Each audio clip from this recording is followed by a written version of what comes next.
Hello friends, स्वागत है आपका आपके अपने चैनल स्टडी जीके जीएस में। आज हम अपने इस चैनल पर ये आप देख सकते हैं यूपीएचईएससी उत्तर प्रदेश शिक्षा सेवा चयन आयोग द्वारा आयोजित जो असिस्टेंट प्रोफेसर की परीक्षा है जो कि संभावित है आपके अप्रैल माह में। तो उससे संबंधित जो है ये आपकी एक पुस्तक है घटना चक्र की, और इसमें असिस्टेंट प्रोफेसर से संबंधित सभी स्टडी मटेरियल दिया गया है जो कि मैंने देखा है, मुझे काफ़ी अच्छा लगा। तो वही मैं आज आपके समक्ष लेकर आई हूँ। इसमें मैं हम सबसे पहले जो स्टार्ट करेंगे वो हम करेंगे इसमें अपना मानव एवं पर्यावरण, क्योंकि आप जानते हैं कि 30 क्वेश्चन जो जीएस के आते हैं उसमें ये आपका जो होता है मानव एवं पर्यावरण, इसके लगभग 5 क्वेश्चंस आते हैं और 5 क्वेश्चंस 10 मायने के होते हैं जो कि बहुत मायने रखते हैं। तो आइए हम शुरुआत करते हैं। सबसे पहले अपना मानव एवं पर्यावरण यूनिट 4।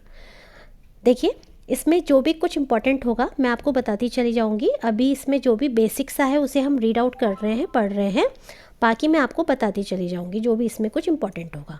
तो आइए शुरुआत करते हैं। मानव एवं पर्यावरण का अंतः संबंध। मानव एवं पर्यावरण का अंतः संबंध। देखिए, सबसे पहले इसमें हम मानव की और जो पर्यावरण है उसके अंतः संबंध के बारे में थोड़ा सा पढ़ेंगे। मानव एवं पर्यावरण का अंतः संबंध पुरा काल से लेकर वर्तमान तक।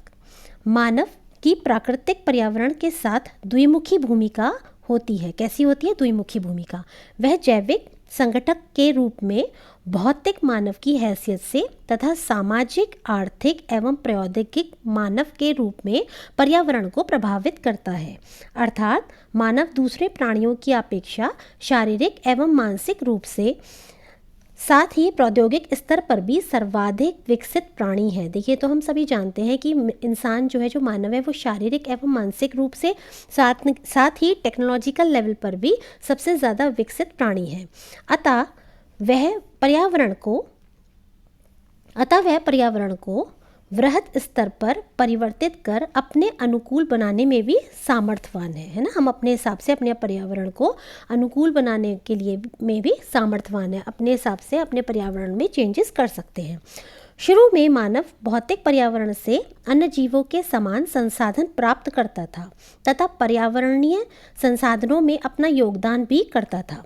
इस प्रकार संस्कृति के विकास के प्रथम चरण में मानव भौतिक पर्यावरण के अन्य कारकों के समान एकमात्र कारक था।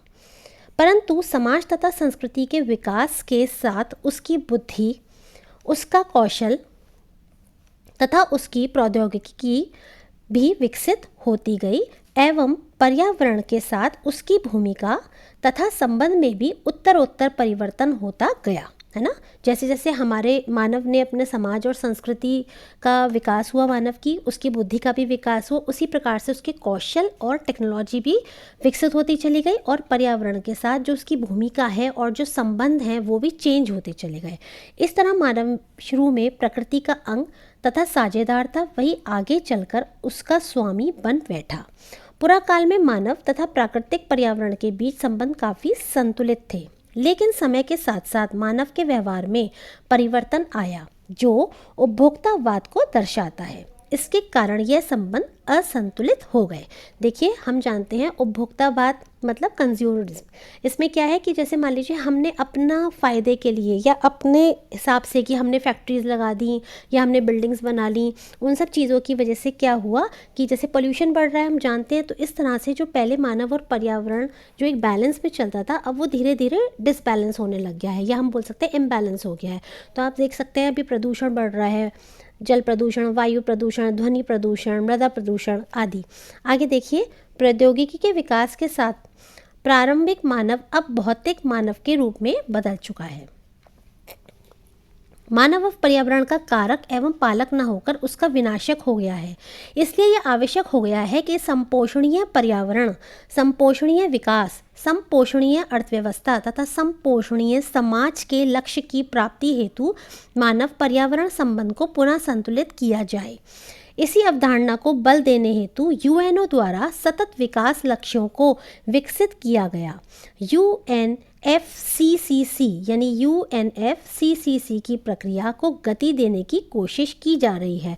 देखिए इसमें जितनी भी टर्म्स आ रही हैं आगे हम सब पढ़ेंगे, सब देखेंगे। बहुत ही अच्छा मटेरियल है।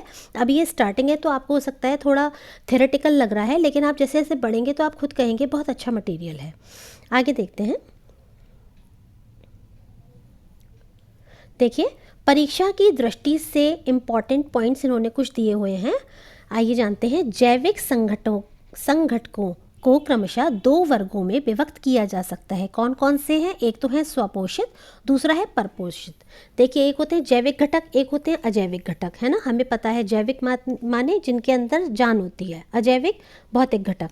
तो देखिए जैविक में 2 प्रकार के हैं, स्वपोषित एवं परपोषित। स्वपोषित का मतलब क्या है? जो अपना पोषण खुद कर लेते हैं, जैसे मान लीजिए पेड़ पौधे, प्लांट्स, ट्रीज, है ना। और आपके जो ये है परपोषित, जो दूसरों पे निर्भर हैं, जैसे हम किस पे निर्भर हैं? खेती पे, बाड़ी पे, है ना। क्रॉप्स के ऊपर हम डिपेंडेंट हैं, है ना। या अगर हम नॉन वेजिटेरियन हैं तो हम बेसिकली जो ये होते हैं हमारे जीव जंतु, इनको हम अपने आहार में शामिल करते हैं। या जीव जंतु वो भी दूसरे जीव जंतुओं पर निर्भर हैं।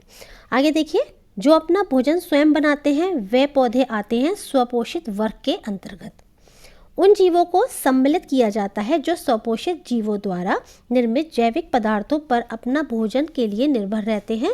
तो ये क्या है? परपोषित वर्ग में, यानी जो दूसरों के ऊपर डिपेंडेंट रहते हैं अपने फूड के लिए, खाने पीने के लिए, उन्हें हम क्या कहते हैं? उन्हें हम कहते हैं परपोषित वर्ग में, उन्हें हम रखते हैं। ठीक है। देखिए अगला देखिए, उत्पादक प्रोड्यूसर्स वर्ग में मुख्य रूप से हरी पत्ती वाले पादप आते हैं। वो क्या कहलाते हैं? स्वपोषित पादप, यानी कि प्लांट्स, वेजिटेबल्स। उपभोक्ता वर्ग में मुख्यतः परपोषित जीव आते हैं, जैसे मानव सहित जंतु, प्राणी। जितने भी जंतु हैं, जीव जंतु हैं, जितने भी मानव हैं, इंसान है, ये मतलब जो भी मानव है या जो जीव जंतु हैं वो सभी कंज्यूमर्स कहलाते हैं। आगे देखिए, सूक्ष्म जीव होते हैं जो मृत पादपों एवं प्राणियों तथा जैविक पदार्थों को विनियोजित करते हैं। उन्हें हम क्या कहते हैं? उन्हें हम कहते हैं डीकम्पोजर्स, यानी कि वियोजक। क्या कहते हैं हम उन्हें? वियोजक, यानी डीकम्पोजर्स। ये क्या होते हैं? सूक्ष्म जीव होते हैं जो मृत पादपों एवं प्राणियों तथा जैविक पदार्थों को विनियोजित करते हैं। आगे देखते हैं, सामान्यतः जीव मंडल में एक जीव से दूसरे जीव में ऊर्जा भोजन के रूप में स्थानांतरण के क्रम को हम क्या बोलते हैं? आहार श्रृंखला। आहार श्रृंखला मतलब जिस प्रकार से भोजन के रूप में एक जीव की ऊर्जा दूसरे जीव में हस्तांतरित होती है, उसे हम क्या कहते हैं? आहार श्रृंखला, यानी कि फूड चेन। सभी, जैसे मान लीजिए उदाहरण के तौर पे ये ग्रास है आपकी। ग्रास को मान लीजिए सबसे पहले किसने खाया? बकरी ने खाया, है ना। और बकरी के बाद बकरी को किसने खाया? शेर ने खाया, है ना। तो इस तरीके से ये एक फूड चेन चल रही है। या हम कह सकते हैं घास को बकरी ने खाया, है ना, बकरी को मानव ने खा लिया, तो ये भी आपकी फूड चेन हो गई। ठीक है। अगले देखते हैं हम, सभी जीव अपने पोषण या आहार के स्रोत के आधार पर आहार श्रृंखला में एक विशेष स्थान ग्रहण करते हैं, जिसे जाना जाता है किस नाम से? ट्रैफिक लेवल या पोषण स्तर के नाम से। किस नाम से जानते हैं? ट्रैफिक लेवल या पोषण स्तर के नाम से। सभी शाकाहारी जंतु होते हैं कैसे? प्रथम श्रेणी के उपभोक्ता। क्यों शाकाहारी? क्यों प्रथम श्रेणी के हो गए? क्योंकि वो क्या खाते हैं? शाक सब्जी खाते हैं, पेड़ पौधे, क्रॉप्स, सेब, फल फूल, कंद मूल। तो इसीलिए आपके क्या हो गए? प्रथम श्रेणी के उपभोक्ता हो गए। वह शाकाहारी जंतु जो वनस्पतियों को भोजन के रूप में उपयोग करते हैं, उन्हें वो कौन से हैं? खरगोश, गाय, बकरी, हिरण इत्यादि। आगे देखिए, वे सभी जंतु जो भोजन के लिए प्रथम श्रेणी के उपभोक्ताओं पर निर्भर होते हैं, है ना, वो क्या कहलाते हैं? द्वितीय श्रेणी के उपभोक्ताओं के वर्ग में। यानी मैंने भी बताया था ना, जैसे घास है, घास को बकरी खा रही है और बकरी को कौन खा रहा है? शेर खा रहा है। तो शेर आपका क्या हो गया? सेकंड श्रेणी, यानी द्वितीय श्रेणी के उपभोक्ताओं के वर्ग में आएगा, और बकरी आपकी प्रथम श्रेणी के उपभोक्ताओं के वर्ग में आएगी। और ये जो घास है या ये जो भी चीज़ें आपकी वेजिटेरियन है जितनी भी, वो आपकी क्या आती हैं? वो आपकी उपभोक्ता कहलाती हैं। उपभोक्ता नहीं कहलाती, ये स्वपोषित स्तर की कहलाती हैं। आगे देखिए, मेढक एवं छिपकली, ये क्या हैं? ये हैं आपके मांसाहारी प्रकार के, क्योंकि मेढक भी छोटे छोटे कीटों को खाता है और छिपकली भी कीड़ों को खाती है, क्या, या कीड़े नहीं हम बोल सकते, मच्छरों को खाती है। आगे देखिए, मानव एवं पर्यावरण के मध्य बदलते संबंधों को पुरा काल से वर्तमान काल तक 4 चरणों में विभाजित किया जा सकता है। कितने चरणों में? 4 चरणों में। तो देखिए, पहला क्या है? शिकार एवं भोजन संग्रह। दूसरा है पुरामानव एवं कृषि कार्य। तीसरा है पशुपालन एवं पशुचारण। और आपका चौथा है विज्ञान एवं प्रौद्योगिकी। इसका मतलब है किस प्रकार से प्रारंभ में जो मनुष्य था वो शिकार करता था और अपने भोजन का संग्रह करता था। दूसरा, जब थोड़ा विकसित हुआ तो कैसे उसने कृषि कार्य करना चालू करा। फिर आगे धीरे धीरे उसने पशुपालन, पशुओं को चराना शुरू करा। और लास्ट में आके धीरे धीरे और डेवलपमेंट होता चला गया और अब हम क्या हो गए हैं? विज्ञान और तकनीक की बात करते हैं, है ना। आगे देखिए, अब इसमें है आपका शिकार एवं भोजन संग्रह। आदिमानव द्वारा जानवरों का शिकार एवं भोजन एकत्र करने का समय प्रागैतिहासिक काल कहलाता है। यह काल मानव सभ्यता एवं संस्कृति का प्रारंभिक दौर था। इस काल में मानव उदारपूर्ति हेतु पर्यावरण से कंदमूल फल प्राप्त कर लेता था। समय के साथ जंगली जानवरों का शिकार करने लगा और प्राकृतिक विदोहन की प्रथम घटना घटी थी। तब क्या हुआ था? पहली घटना कब घटी थी? जब मानव ने जंगली जानवरों का शिकार करना शुरू कर दिया। परंतु आग के आविष्कार ने इसके सोच में परिवर्तन ला दिया। आग के असावधानी पूर्वक प्रयोग ने दावानल जैसी घटनाओं को जन्म दिया। ये अनजाने में पर्यावरण के विनाश की प्रथम घटना मानी गई। पर्यावरण क्या है? आइए देखते हैं पर्यावरण क्या है। परि प्लस आवरण, परि प्लस आवरण, इन शब्दों को जोड़ने पर पर्यावरण शब्द की उत्पत्ति होती है। अतः पर्यावरण का शाब्दिक अर्थ हुआ जो आवरण हमें चारों ओर से घेरे हुए है। यह हमारी पृथ्वी है और इसके चारों ओर क्या है? हमारी पृथ्वी के चारों ओर एक एनवायरनमेंट पाया जाता है जिसे हम क्या कहते हैं? पर्यावरण कहते हैं, है ना। आगे देखिए, पृथ्वी पर पाए जाने वाले भूमि, जल, वायु, पेड़ पौधे, जीव जंतुओं का समूह जो हमारे चारों ओर हैं, सामूहिक रूप से पर्यावरण कहलाता है। यानी इसमें क्या क्या आएंगे? जीव जंतु, जानवर, जल, वायु, पेड़ पौधे, पहाड़, नदियाँ, ये सब आपके पर्यावरण के अंतर्गत ही आती हैं। पर्यावरण के ये जैविक और अजैविक संगठक आपस में अंतरक्रिया भी करते हैं। आपस में क्या करते हैं? अंतःक्रिया भी करते हैं, इंटरैक्शन भी करते हैं, अजैविक और जैविक संगठक। यह संपूर्ण प्रक्रिया एक तंत्र के रूप में संचालित होती है जिसे पारिस्थितिकी तंत्र के रूप में परिभाषित किया जाता है। पर्यावरण संरक्षण अधिनियम, वेरी इंपॉर्टेंट, ये आपका बहुत इंपॉर्टेंट एग्जाम में पूछ लिया जाता है कि पर्यावरण संरक्षण अधिनियम कब आया। तो ये आपका आया था 1986 में। इसके अनुसार पर्यावरण किसी जीव के चारों तरफ घिरे भौतिक एवं जैविक दशाएं एवं उनके साथ अंतःक्रिया को सम्मिलित करता है। पर्यावरण एक अविभाज्य समष्टि है तथा जैविक एवं अजैविक तत्वों वाले पारस्परिक क्रियाशील तंत्रों से इसकी रचना होती है। पर्यावरण के 3 संगठक हैं। कितने संगठक हैं? 3। पर्यावरण के 3 संगठक हैं, भौतिक या अजैविक संगठक, जैविक संगठक, तीसरा ऊर्जा संगठक। तो भौतिक या अजैविक संगठक यानी स्थल, वायु, जल, ये क्या है? इनमें जान नहीं होती, इनमें जीवन नहीं होता, इसीलिए भौतिक या अजैविक कहलाते हैं। दूसरा है आपका जैविक संगठक, जो कि आपका पादप, मनुष्य, जंतु, सूक्ष्म जीव आते हैं जिनमें जान होती है। अगला है आपका ऊर्जा संगठक, यानी कि सौरिक ऊर्जा या भूतापीय ऊर्जा इसके अंदर आएगा। देखिए, अगर आपको मेरी जो स्पीड है वो कम या ज़्यादा लग रही हो तो आप सेटिंग्स में जा कर के स्पीड को अपने हिसाब से एडजस्ट कर सकते हैं। आगे देखिएगा, पूरा मानव द्वारा कृषि कार्य, पूरा मानव द्वारा कृषि कार्य। तो देखिएगा, प्रारंभ में मानव स्वयं के खाए हुए बीज को जमते हुए प्रारंभ में मानव ने जो भी फल खाए होंगे, कंदमूल खाए होंगे, उनके बीज जब उसने फेंक दिए होंगे तो उसने देखा होगा कि उससे क्या हुआ कि पौधारोपण हुआ होगा या उससे उसके मन में पौधारोपण की इच्छा जागृत हुई होगी। इस प्रकार प्राचीन कृषि एवं स्थायी जीवन का प्रारंभ हुआ होगा। इसके साथ ही प्राचीन नदी घाटी सभ्यता का भी प्रादुर्भाव हुआ। पशुपालन एवं पशुचारण कार्य, प्रारंभ में मानव ने मांस एवं दूध के उद्देश्यों की पूर्ति हेतु पशुओं को पालने का कार्य प्रारंभ किया। यानी मानव ने प्रारंभ में पशुओं को, जीव जंतुओं को पालना शुरू किया। साथ ही पर्यावरण के साथ सामंजस्य बनाते हुए आवास निर्माण एवं चारा प्रबंधन का प्रयोग भी शुरू हुआ। इसे सामूहिक जीवन का प्रारंभ हुआ। इससे क्या हुआ? सामूहिक जीवन का प्रारंभ हुआ, जब उसने घर बनाना शुरू कर दिया एवं उसने चारा प्रबंधन यानी अपने भोजन का प्रबंध करना शुरू कर दिया। आगे देखिएगा, पर्यावरण कारक। पर्यावरण के कुछ कारक संसाधन के रूप में कार्य करते हैं तथा कुछ कारक नियंत्रक के रूप में कार्य करते हैं। कुछ क्या होते हैं? पर्यावरण के कुछ कारक, कुछ फैक्टर संसाधन होते हैं और कुछ नियंत्रक होते हैं।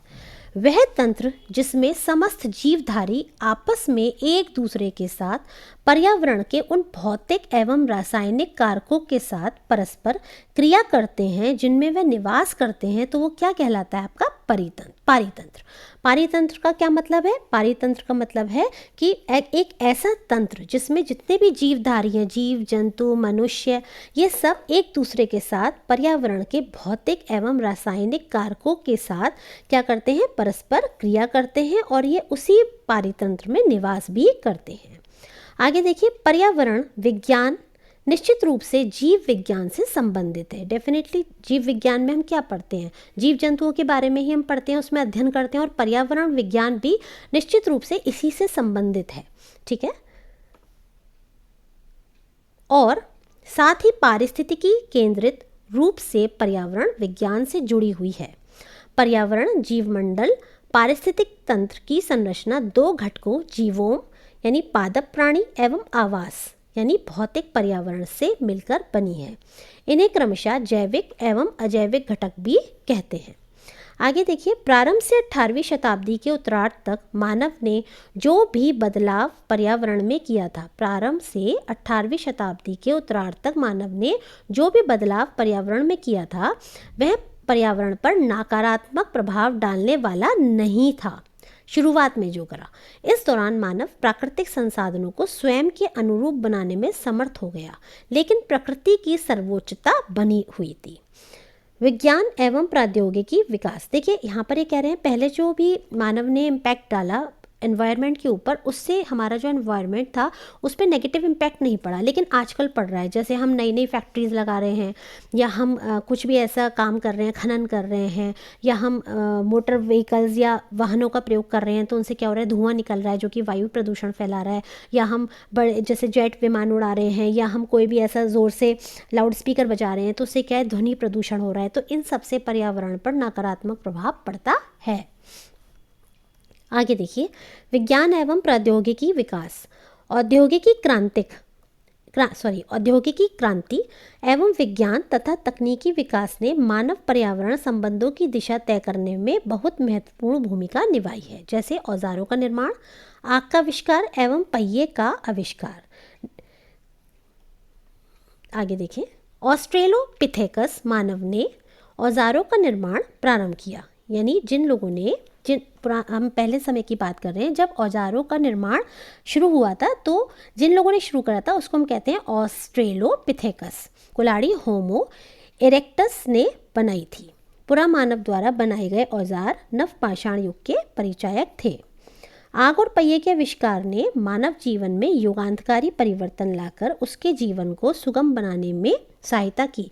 देखिए, अगर हमसे पूछा जाता है, ये आ जाता है हिस्ट्री में भी, कि आग की खोज कब हुई थी, तो आग की खोज पुरा पाषाण काल में हुई थी। और यदि ये पूछा जाएगा कि पहिए की खोज कब हुई, तो नवपाषाण काल में हुई, है ना।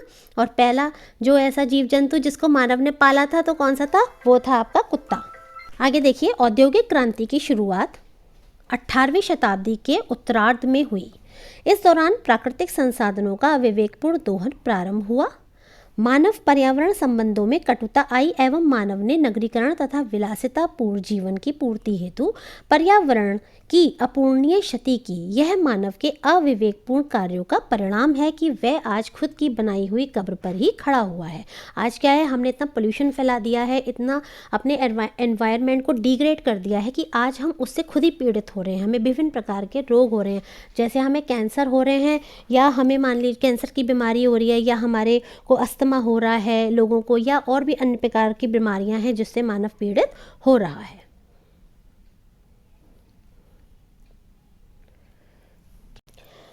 आगे देखिए, पारिस्थितिकी। सामान्यतः पारिस्थितिकी शब्द हमारे आसपास उपस्थित प्रत्येक तत्वों के विवेचनात्मक विवरण जैसा प्रतीत होता है, और ये सही भी है, क्योंकि पारिस्थितिकी का संबंध किससे है? प्रकृति की व्यवस्था से ही है।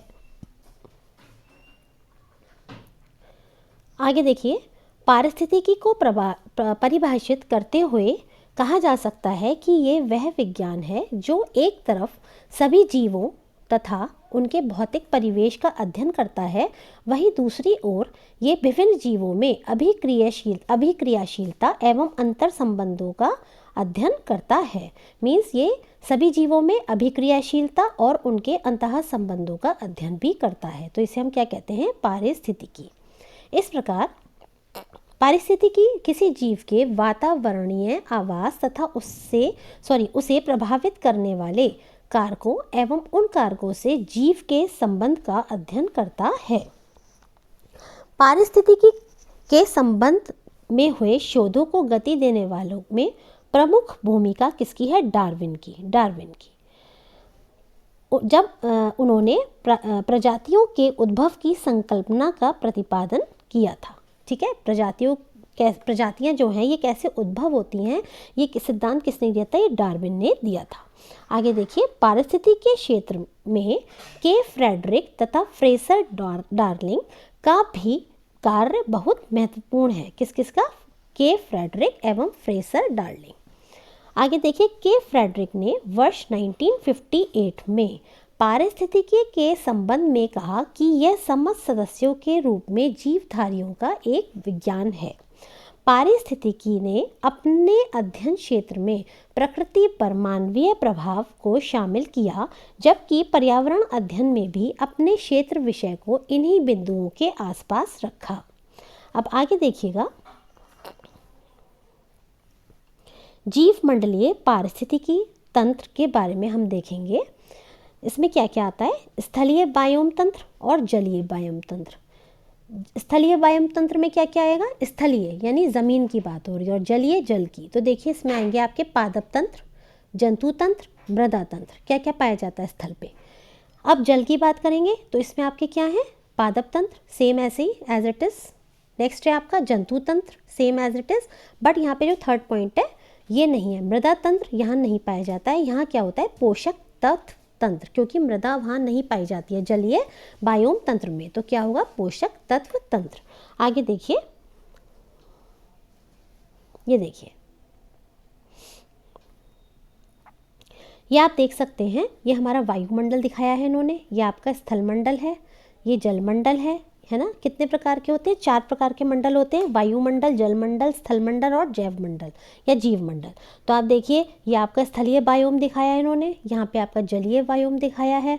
अब देखिए ये कैसे, इसमें हमने भी पढ़ा था पादप तंत्र, जंतु तंत्र और मृदा तंत्र। किस में पढ़े थे? स्थलीय बायोम में।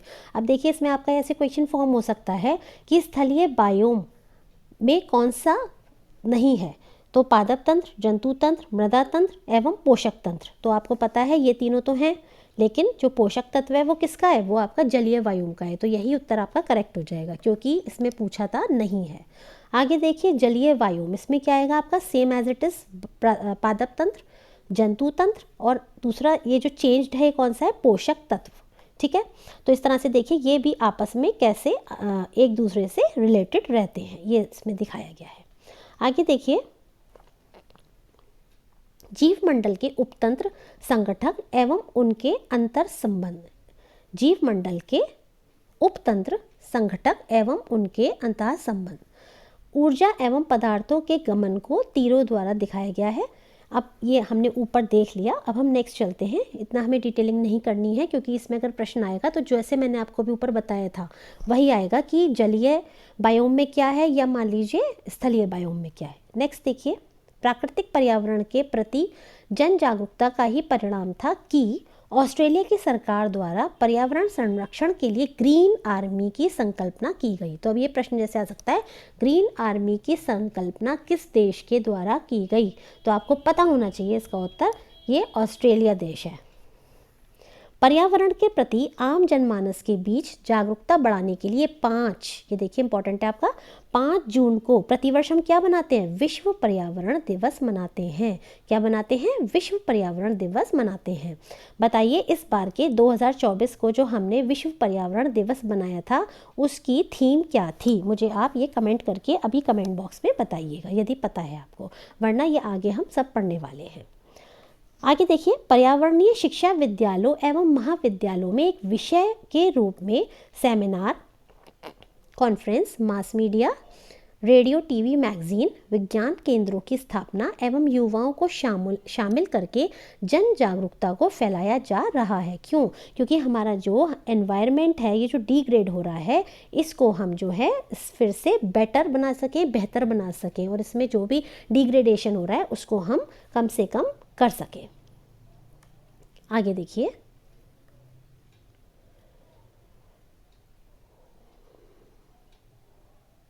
अब हम दूसरे अपने पॉइंट पे आ गए हैं जो हमारा इम्पॉर्टेंट है। आपने देखा होगा यूपीएससी का जो सिलेबस है उसमें जो दूसरा पॉइंट हमें दिया गया है वो क्या है, पर्यावरणीय क्षरण, कारण एवं निवारण। तो देखिए इसमें हम सबसे पहले अब पढ़ेंगे ग्रीन हाउस इफेक्ट के बारे में कि ग्रीन हाउस इफेक्ट क्या होता है, इस क्या क्या इसके लिए कौन से ऐसे तत्व हैं जो जिम्मेदार हैं इसके कारण के लिए, ग्रीन हाउस इफेक्ट के लिए, और इनको हम कैसे इनका निवारण कर सकते हैं, और भी काफ़ी कुछ पढ़ेंगे जिससे हमारा जो एनवायरनमेंट है वो डिग्रेड हो रहा है। देखिए, पृथ्वी पर ऊर्जा विद्युत चुंबकीय विकिरणों के रूप में पहुंचती हैं जिसे सौर ऊर्जा कहा जाता है। सौर ऊर्जा में मुख्यतः पराबैंगनी दृष्टिगोचर विकिरणें एवं अवरक्त विकिरणें होती हैं।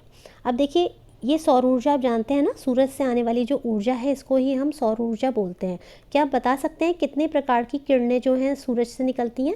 तो मैं आपको बताती हूँ, ये 8 प्रकार की किरणें होती हैं, और इसमें जो सबसे ज़्यादा हानिकारक किरणें होती हैं वो आपकी कौन सी होती हैं, एक्स रेज होती हैं जो सबसे ज़्यादा हानिकारक होती हैं।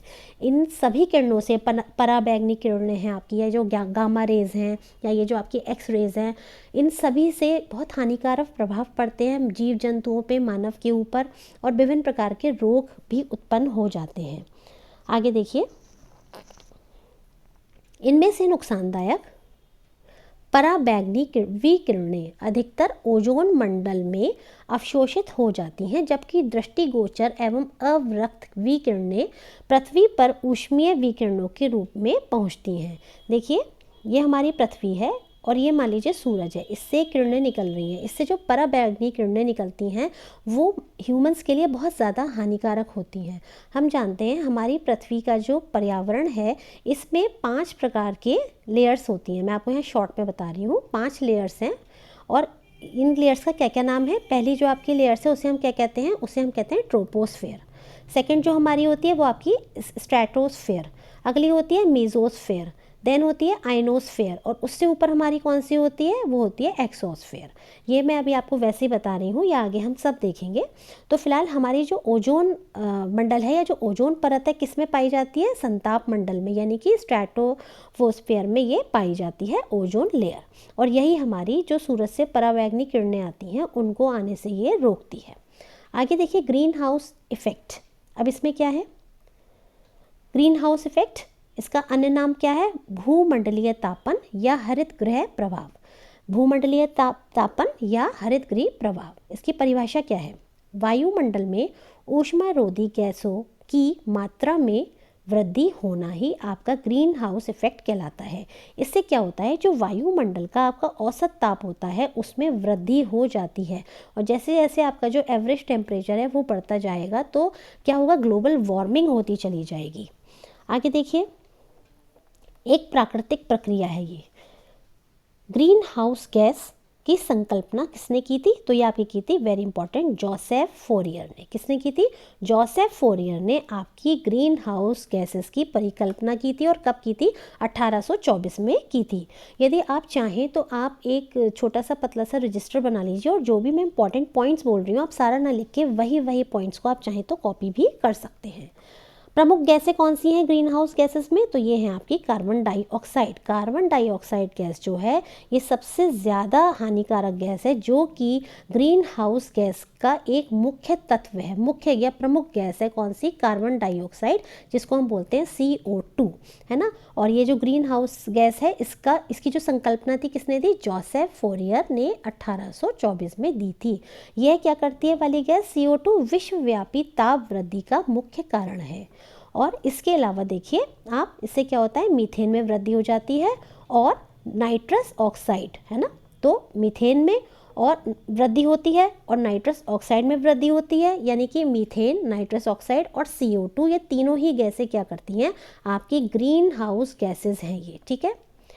आगे देखिए, सूर्य की ऊष्मा से गर्म होने के बाद जब पृथ्वी ठंडी होने लगती है तब ऊष्मा पृथ्वी से बाहर विसरित होती है, लेकिन carbon dioxide, chlorofluorocarbon, nitrous oxide, जल वाष्प, मीथेन एवं अन्य ऊष्मारोधी गैसें इस ऊष्मा का कुछ भाग अवशोषित कर लेती हैं एवं शेष बची ऊष्मा को पुनः धरातल पर वापस कर देती हैं, जिससे वायुमंडल के निचले भाग में अतिरिक्त ऊष्मा एकत्र हो जाती है। ये हमारी पृथ्वी है और ये मान लीजिए हमारा पर्यावरण है ना। अब क्या होता है, जितनी भी गैसेस होती हैं, आपकी CO2 है या क्लोरोफ्लोरोकार्बन है या आपकी ये नाइट्रस ऑक्साइड है, जल वाष्प है, मीथेन है, तो ये सब गैस ये जो होती हैं ये क्या होती हैं? ये यहीं पर पैक्ड हो जाती हैं। जब हमारे जो धरती है, सूरज की रोशनी आई और वो धीरे धीरे जब सूरज ढल जाता है कहना चाहिए, तो पृथ्वी ठंडा होना शुरू होती है।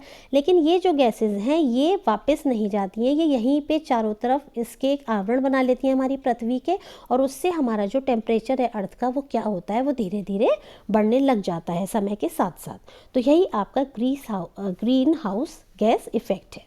आगे देखिए, पृथ्वी की ऊष्मा अवरक्त विकिरणों के रूप में विकिरित होती है, जिससे लगभग 90% भाग को वायुमंडल में उपस्थित कार्बन डाइऑक्साइड गैस अवशोषित कर लेती है। यानी पृथ्वी की जो ऊष्मा अवरक्त विकिरण के रूप में विकिरित होती है, जिसके लगभग 90% भाग को वायुमंडल में उपस्थित कार्बन डाइऑक्साइड गैस जो है वो अवशोषित कर लेती है।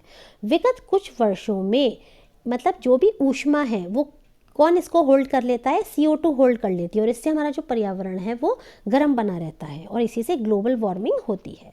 विगत कुछ वर्षों में इन ऊष्मारोधी गैसों की मात्रा वायुमंडल में बढ़ जाने के कारण वायुमंडल के औसत ताप में वृद्धि हो गई है, जिसे भूमंडलीय तापन, ग्लोबल वार्मिंग या ग्रीन हाउस प्रभाव कहा जाता है। आगे देखिए,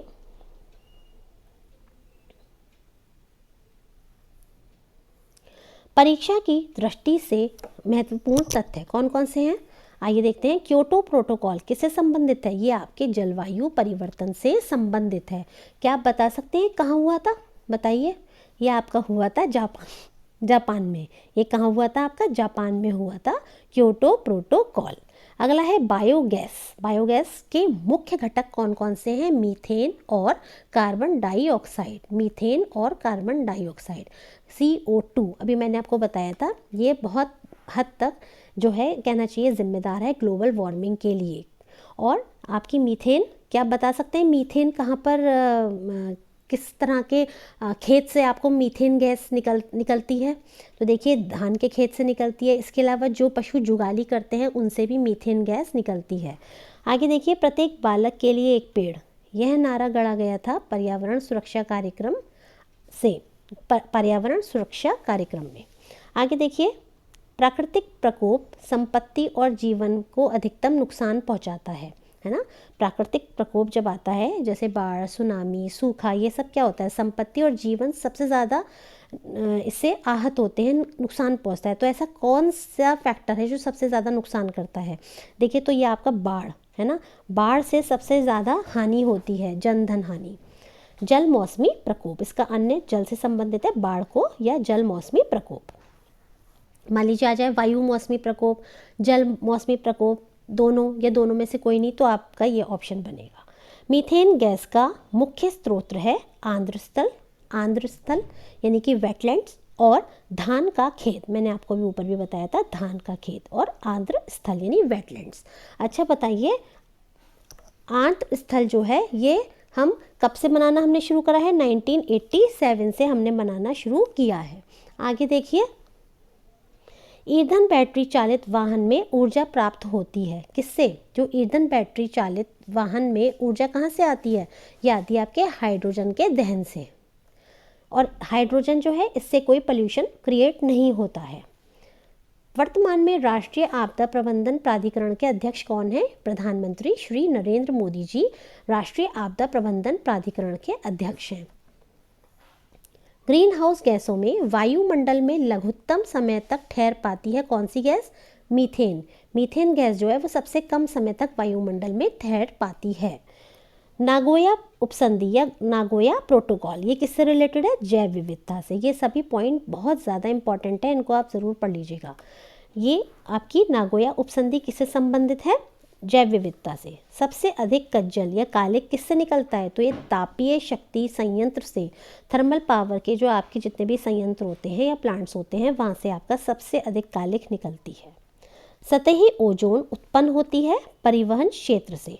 सतही ओजोन कहाँ से उत्पन्न होती है? परिवहन क्षेत्र से, यानी जो भी आपके ट्रांसपोर्टेशंस हैं, जो भी उसके साधन हैं, उससे आपकी क्या उत्पन्न होती है? ओजोन। आगे देखिए, जोसेफ फोरियर ने 1824 में ग्रीन हाउस या हरित गृह गैसों की संकल्पना की थी। ग्रीन हाउस प्रभाव एक प्राकृतिक प्रक्रिया है जिसके द्वारा किसी ग्रह या उपग्रह के वातावरण में मौजूद कुछ गैस उस ग्रह उपग्रह के वातावरण के ताप को अपेक्षाकृत अधिक बनाने में मदद करती हैं।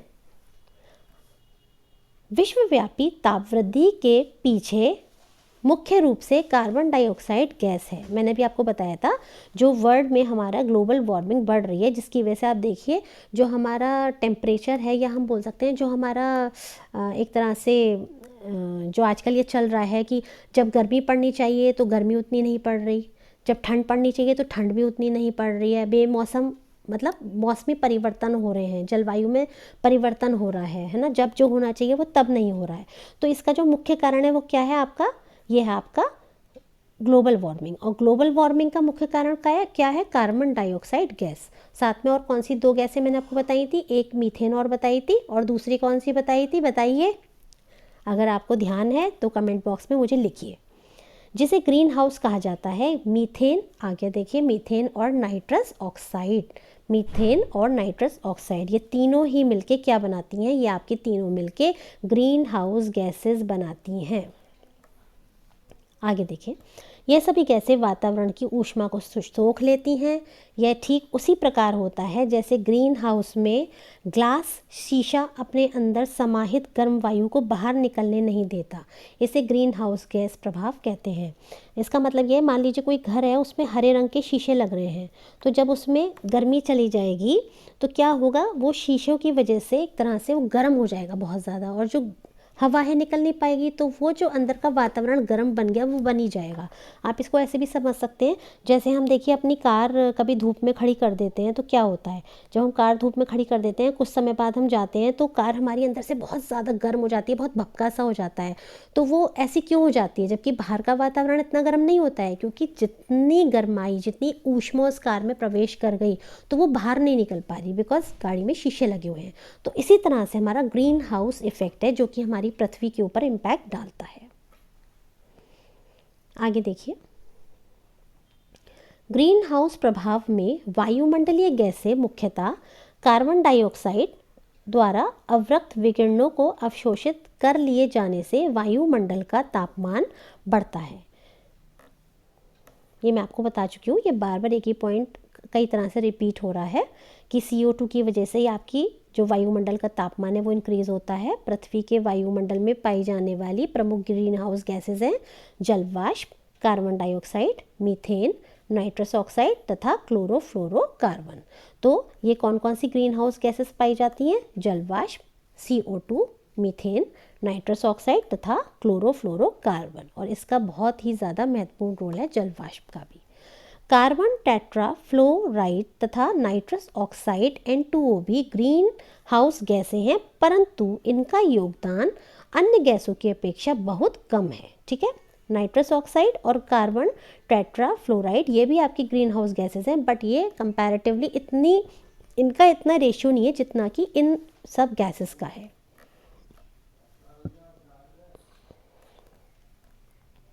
आगे देखिए,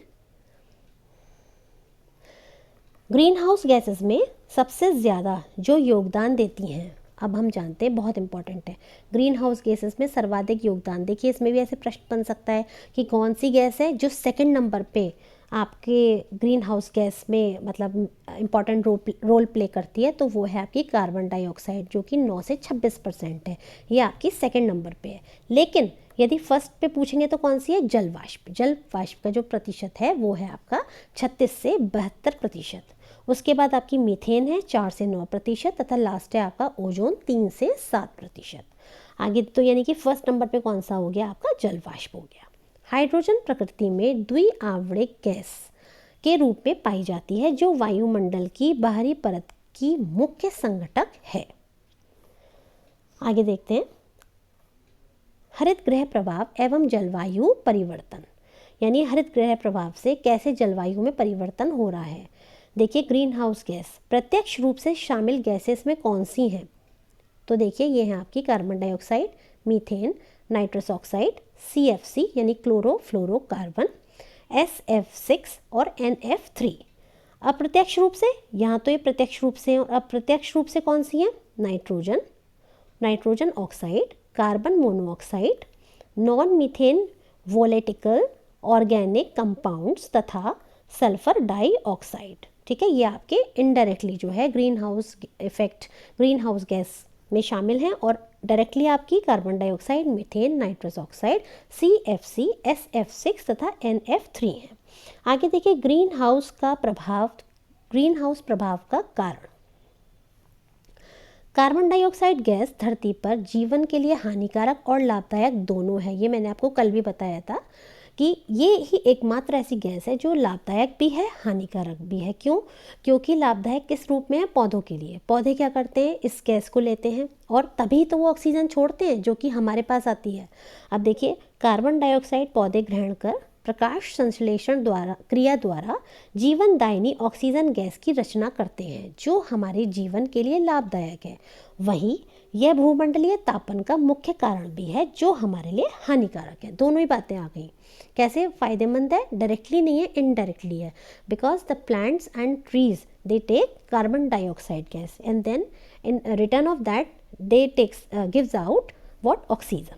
आगे देखिए, मानवीय गतिविधियों द्वारा उत्पन्न अधिकांश कार्बन डाइऑक्साइड वायुमंडल के निचले भाग में नहीं रुकती, बल्कि समुद्री पादपों या भूमि पर पौधों एवं मिट्टी द्वारा अवशोषित कर ली जाती है। ये क्या कह रहे हैं?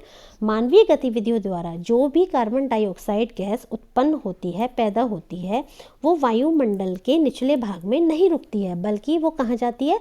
समुद्री पादपों में या भूमि पर पौधों में एवं मिट्टी द्वारा अवशोषित कर ली जाती है। कौन सी? जो मानवीय गतिविधियों द्वारा उत्पन्न गैस होती है, उसका अधिकांश जो कार्बन डाइऑक्साइड है उसकी बात कर रहे हैं। आगे देखिए, प्रकाश संश्लेषण की क्रिया में पादप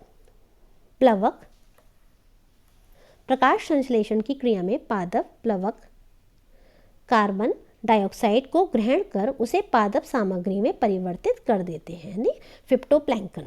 आगे देखिए, वैश्विक ऊष्मन कार्बन डाइऑक्साइड यानी CO2 के उत्सर्जन के कारण होता है। ये आगे देखिए, वर्ष 1950 में कार्बन डाइऑक्साइड की मात्रा वायुमंडल में जहां 315 ppm पार्ट्स पर मिलियन के आसपास थी, वहीं यह अब कितनी हो गई है? 415 ppm हो गई है। ये आपका देखिए इंपॉर्टेंट फैक्ट है कि अब कितनी है, कितना ppm है? 415। पहले कितना था? 315। कितने का डिफरेंस आ गया? 100 का डिफरेंस आ गया है। आगे देखिए, विश्व मौसम विज्ञान संगठन WMO के अनुसार पूर्व औद्योगिक प्री इंडस्ट्रियल युग में कार्बन डाइऑक्साइड की सांद्रता लगभग 278 ppm थी। कितनी थी? 278 ppm थी। यानी कि 0.03%, जिसे वायुमंडल, समुद्र एवं जीवमंडल आदि के बीच संतुलन बना रहता था।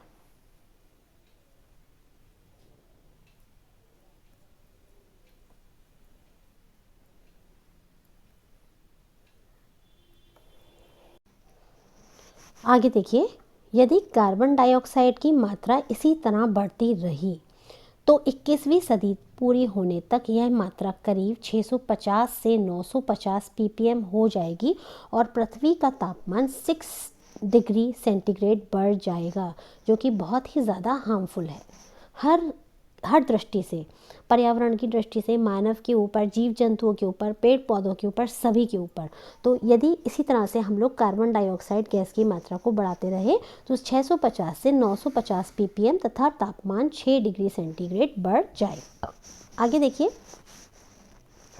चावल की खेती से संबद्ध अवायवीय परिस्थितियाँ मीथेन के उत्सर्जन की कारक हैं। जब नाइट्रोजन आधारित उर्वरक प्रयुक्त किए जाते हैं तब कृषि मृदा, यानी कृषि वाली जो मृदा होती है, कृषि मृदा से नाइट्रस ऑक्साइड का उत्सर्जन होता है और चावल की खेती से संबद्ध अवायवीय परिस्थितियाँ मीथेन के उत्सर्जन की कारक हैं। जलवायु परिवर्तन के दो प्रमुख कारक हैं, कार्बन उत्सर्जन में वृद्धि वाले कारक तथा कार्बन अवशोषण में कमी वाले कारक। ठीक है, देखिए, जलवायु परिवर्तन के दो प्रमुख कारक हैं, कौन कौन से? एक तो आपके हैं कार्बन उत्सर्जन में वृद्धि तथा कार्बन उत्सर्जन में वृद्धि वाले कारक तथा कार्बन अवशोषण में कमी वाले कारक। अगला देखिए, कार्बन उत्सर्जन में वृद्धि वाले कारक कौन कौन से हैं? मतलब जलवायु परिवर्तन दो तरह से इफेक्टेड होता है, एक तो कार्बन उत्सर्जन में वृद्धि हो रही है, दूसरा कार्बन अवशोषण जो तत्व करते हैं, ये जो कारक करते हैं, उनमें कमी हो रही है।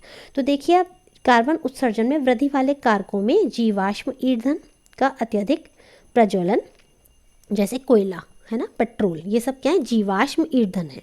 तेल से चलने वाले वाहनों की संख्या में अत्यधिक वृद्धि, जबकि अत्यधिक वनोन्मूलन से कार्बन उत्सर्जन दर में कमी आ रही है। यानी जो वन होते हैं वो क्या करते हैं? CO2 को इनहेल करते हैं, है ना, और एक्सहेल करते हैं क्या? ऑक्सीजन। तो जब वनोन्मूलन हो रहा है, यानी वनों का ह्रास हो रहा है, हम पेड़ों को काटते चले जा रहे हैं, उस वजह से भी कार्बन और उत्सर्जन दर में कमी आ रही है। यानी कि जो कार्बन उत्सर्जित करते हैं वन, वो नहीं कर पा रहे हैं। अतः वायुमंडल में कार्बन सांद्रण बढ़ रहा है, जो हरित गृह प्रभाव में वृद्धि कर जलवायु को प्रभावित कर रहा है। इसके अतिरिक्त जीवाश्म ईंधन के जलने से वायुमंडल में ग्रीन हाउस गैसों में वृद्धि तथा ओजोन परत का अपक्षय जलवायु परिवर्तन के प्रमुख कारण है ना। इसके अलावा जीवाश्म ईंधन के जलने से वायुमंडल में ग्रीन हाउस गैसों में वृद्धि हो रही है और ओजोन परत का जो अपक्षय हो रहा है, उससे भी जलवायु परिवर्तन हो रहा है। जलवायु परिवर्तन हेतु ग्रीन हाउस गैसों एवं प्रदूषण प्रत्यक्ष रूप से, जबकि ओजोन परत का क्षरण अप्रत्यक्ष रूप से जिम्मेदार है। क्या आप बता सकते हैं जो ओजोन परत है ये किस लेयर में पाई जाती है एटमॉस्फेयर के? ये भी मैंने आपको बताया भी था, स्ट्रेटोस्फेयर में ये पाई जाती है। ठीक है, अच्छा ये बताइए आप मुझे, ये जो आपका ओजोन परत है इसमें छिद्र हो गया है, छेद हो गया है, तो ये कहाँ से दिखाई देता है? ये आपका अंटार्कटिका से दिखाई देता है, अंटार्कटिका से दिखाई देता है। और साथ ही इसको सबसे पहले कहाँ से देखा गया? इसको सबसे पहले साउथ अफ्रीका से देखा गया। आगे देखिए, भूमंडलीय उष्णता या तापन का प्रभाव हिम क्षेत्रों में तेजी से पिघलती हुई बर्फ के रूप में देखा जा सकता है ना। क्या होता है कि जो हमारी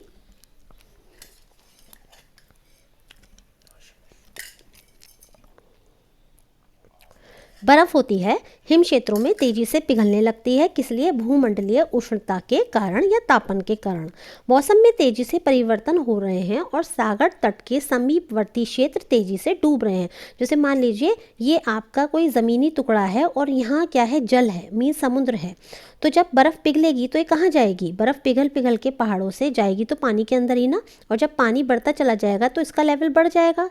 जब इसका लेवल बढ़ जाएगा तो धीरे धीरे जो समुद्र के किनारे तट होते हैं, जो ज़मीनी हिस्सा होता है, वो पानी में डूबने लगता है। आगे देखिए, भूमंडलीय उष्णता के प्रभाव क्या क्या हैं?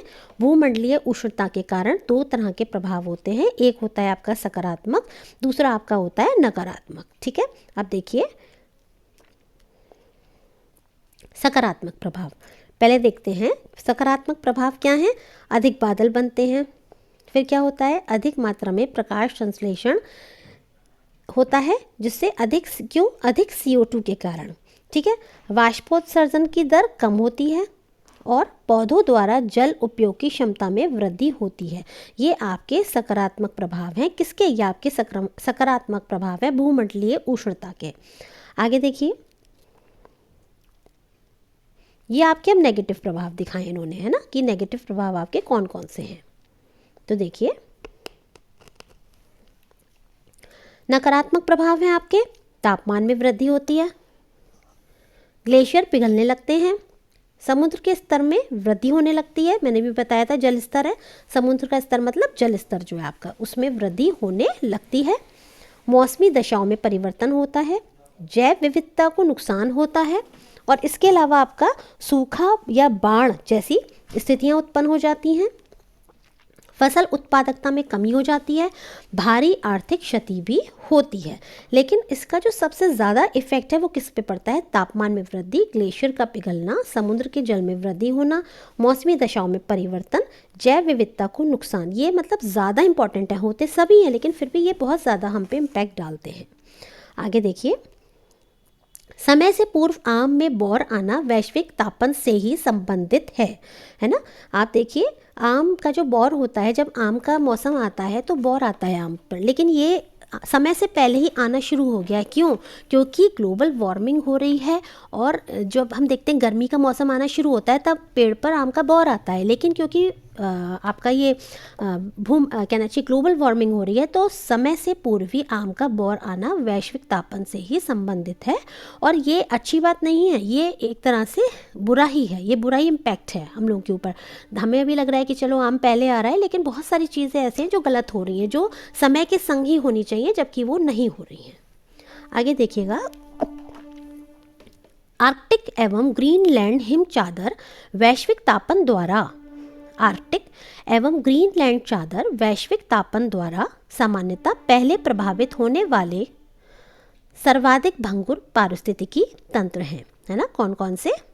आर्कटिक एवं ग्रीनलैंड हिम चादर, है ना, क्योंकि मैंने भी आपको बताया था कि बर्फ़ पिघल रही है, तो इससे किस पे प्रभाव पड़ रहा है? आर्कटिक पर और ग्रीनलैंड हिम चादर पर। अच्छा एक चीज़ बताइए, अभी आपने सुना होगा करेंटली कौन सा ऐसा देश है जहाँ पर जितने भी उनके ग्लेशियर्स थे वो सारे ही पिघल चुके हैं, मेल्ट हो चुके हैं बिकॉज ऑफ ग्लोबल वार्मिंग? तो दैट कंट्री इज़ वेनेजुएला, है ना। वेनेजुएला एक ऐसा कंट्री है जिसके जितने भी ग्लेशियर्स हैं वो सारे जो हैं पिघल गए हैं, है ना। वो पहला ऐसा देश बन गया है, और ये अच्छी बात नहीं है, बहुत ख़राब बात है। आगे देखिए, जलवायु परिवर्तन पर अंतर सरकारी पैनल IPCC, कौन सा? IPCC, जो कि संयुक्त राष्ट्र के तत्वाधान में गठित अंतर सरकारी वैज्ञानिक निकाय है, के अनुसार ग्रीन हाउस हरित गृह गैस वे हैं जो कि पृथ्वी, वातावरण तथा बादलों द्वारा उत्सर्जित ऊष्मीय अवकारक विकिरण को अवशोषित एवं उत्सर्जित करती हैं। इनमें से प्रमुख हैं CO2, जलवाष्प, नाइट्रस ऑक्साइड, मीथेन, ओजोन यानी O3, जो कि साधारणतः पृथ्वी के वायुमंडल में उपस्थित रहती हैं। ये देखिए, जलवाष्प, CO2, मीथेन और नाइट्रस ऑक्साइड। आगे देखिए, चीन विश्व में सबसे बड़ा ग्लोबल कार्बन उत्सर्जक देश है, यानी कि चीन से सबसे ज़्यादा जो है हमारा कार्बन डाइऑक्साइड जो है ये छोड़ता है। कौन सा देश? चीन, विश्व में। भूटान, ये क्या है? Carbon negative. क्यों? क्योंकि यहाँ पे पहाड़ ही पहाड़ हैं, यहाँ पे बहुत अच्छी जैव विविधता, और मतलब बहुत अच्छा यहाँ पे कहना चाहिए यहाँ का वातावरण बहुत अच्छा है, बहुत शुद्ध है ना, और बहुत प्योर है। तो यहाँ पे क्या है? कार्बन नेगेटिव देश है, मीन्स यहाँ पे कोई CO2 नहीं है, ये बल्कि उल्टा शोषित करता है, अवशोषण करता है जितनी भी कार्बन डाइऑक्साइड जो और देशों में है उनका भी। जून 2008 में तत्कालीन प्रधानमंत्री मनमोहन सिंह ने जलवायु परिवर्तन पर भारत की प्रथम राष्ट्रीय कार्य योजना को जारी किया था। वेरी इंपॉर्टेंट, किसने किया था? क्योंकि देखिए हाल ही में इनका भी निधन हुआ है। किनका? आपके स्वर्गीय श्री मनमोहन सिंह जी का, जो हमारे उस समय प्रधानमंत्री थे। तो हो सकता है ये आपसे फैक्ट पूछ लिया जाए कि जलवायु परिवर्तन पर भारत की प्रथम राष्ट्रीय कार्य योजना को किसने 2008 में जारी किया था? तो इसका उत्तर होगा स्वर्गीय श्री मनमोहन सिंह जी ने। आगे देखिए,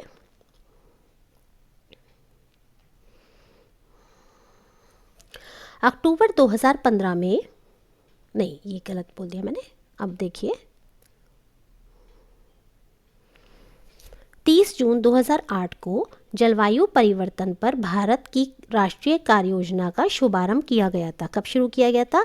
30 जून 2008 को, है ना, मैंने भी आपको बताया भी था। भारत के राष्ट्रीय जलवायु परिवर्तन कार्य योजना यानी national action plan on climate change के अंतर्गत 8 राष्ट्रीय मिशन शामिल हैं। कौन कौन से हैं? National solar mission. देखिए ये इस तरह का प्रश्न आ चुका है पिछली बार 2021 में जब परीक्षा हुई थी, तो उसमें इन्होंने कुछ पॉइंट्स दे दिए थे और पूछा था कौन सा नहीं है, या तो इस तरीके से था या इस तरीके से था कि कौन कौन से शामिल हैं।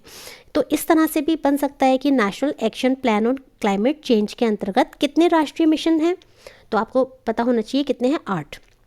कौन कौन से हैं? नेशनल सोलर मिशन यानी राष्ट्रीय सौर मिशन, दूसरा है राष्ट्रीय सर्वाधिक ऊर्जा बचत mission, national mission for enhanced energy efficiency, third है आपका राष्ट्रीय सतत पर्यावास मिशन यानी कि national mission on sustainable habitat, next है आपका राष्ट्रीय जल मिशन, नेशनल वाटर मिशन, राष्ट्रीय हिमालयी पारी प्रणाली परिरक्षण मिशन, national mission for sustaining the Himalayan ecosystem, next है आपका 6 राष्ट्रीय हरित भारत मिशन, राष्ट्रीय हरित भारत मिशन जिसे हम बोलते हैं national mission for green India, next है आपका राष्ट्रीय सतत कृषि mission, national mission for sustainable agriculture, 8th है आपका राष्ट्रीय जलवायु परिवर्तन कार्यनीतिक ज्ञान मिशन यानी national mission on strategic knowledge for climate change, next है आपका राष्ट्रीय जलवायु परिवर्तन कार्य योजना NAPCC के तहत 8,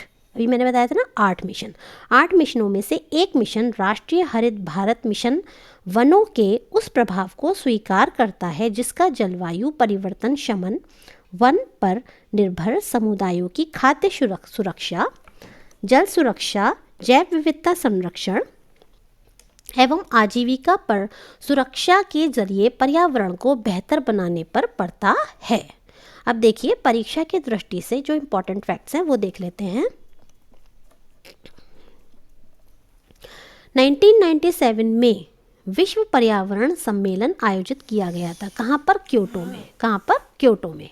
क्योटो में करा गया था क्योटो प्रोटोकॉल। इसका उत्तर जापान भी हो सकता है क्योंकि ये जापान में ही है क्योटो। अगला है आपका कार्टाजेना प्रोटोकॉल। कार्टाजोना या कार्टाजेना प्रोटोकॉल आपका किससे संबंधित है? जैव सुरक्षा समझौते से संबंधित है। कार्टाजोना या कार्टाजेना या आपका जैव सुरक्षा। भारत में जलवायु परिवर्तन पर प्रथम, इंपॉर्टेंट है ये, प्रथम राष्ट्रीय कार्य योजना प्रकाशित की गई थी। कब? 2008 में। किसके समय में? PM है ना, श्री मनमोहन सिंह जी। सूर्य के प्रकाश से पराबैंगनी किरणें अभिक्रिया पैदा करती हैं, है ना, ओजोन परत में। वायुमंडल में उपस्थित ओजोन परत अवशोषित करती है किसको? अल्ट्रा वायलेट किरणों को। या आपकी जो पराबैंगनी किरणें होती हैं इनको ओजोन परत अवशोषित कर लेती है, पर क्योंकि उसमें अब छेद हो रहा है और वो छेद धीरे धीरे बढ़ रहा है तो ये छन छन के पृथ्वी पर आ रही हैं जिसका बहुत ही हानिकारक प्रभाव पड़ता है। ओजोन परत अवस्थित है कहाँ पर? समताप मंडल पर यानी स्ट्रैटोस्फेयर पे, है ना, स्ट्रैटोस्फेयर में। समताप मंडल में ओजोन के स्तर को प्राकृतिक रूप से विनियमित किया जाता है। मींस नेचुरली जो है ये आपकी विनियमित हो जाती है ना। कौन सी? आपकी ओजोन परत करती है किसको? संताप मंडल में ओजोन के स्तर को।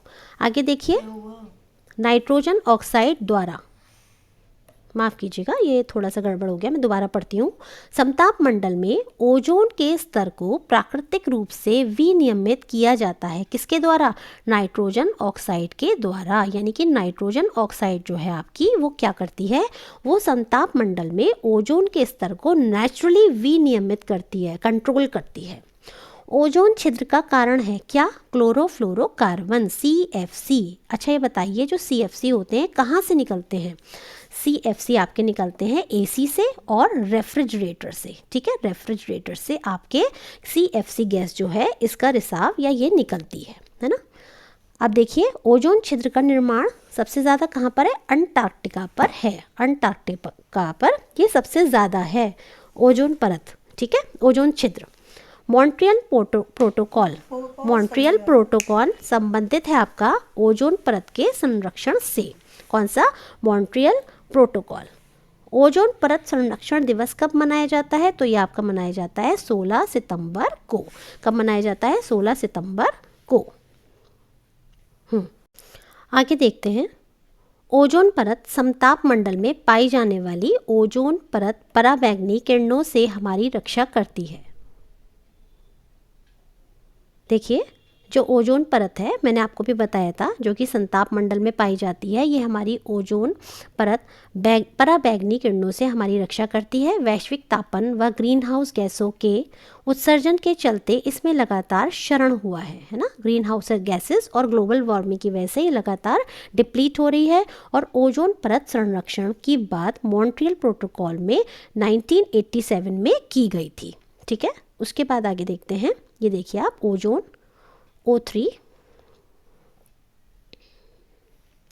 O3 है ना, ये अब आप देखिएगा पराबैंगनी किरणों से बचाव करती है। कौन? O3 हमारी।